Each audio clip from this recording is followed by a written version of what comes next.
Ipinahayag ng Department of Migrant Workers o DMW na ligtas na ang mga Pilipinong tripulante ng isang barko kasunod ng pag-atake ng mga Houthis.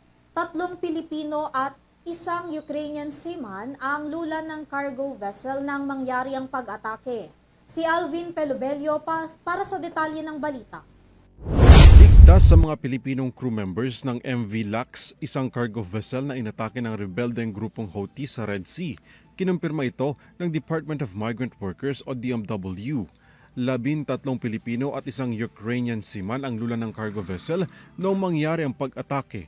Ipinaalam ng local manning agency sa DMW na nagtamo ng damage ang nasabing vessel mula sa 4 na missiles na pinakawalan ng Houthi rebels habang binabaybay ng cargo vessel ang Yemeni coast malapit sa Hodeidah kahapon. Nagpapatuloy na umano ang paglalayag ng MV Lux patungo sa susunod na destinasyon.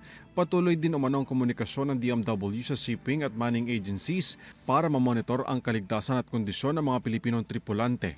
Ipinahatid na rin ng manning agency sa Department of Foreign Affairs at sa Overseas Workers Welfare Administration ang nangyaring pag-atake.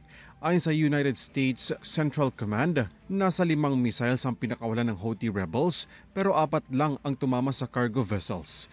Noong nakarang buwan, pinagbabawalan ng DMW ang pagpapadala ng mga tripulante sa anumang uri ng vessels na dumadaan sa Red Sea at Gulf of Aden, bunsod na rin ng mga pag-atake ng mga rebeldeng grupo.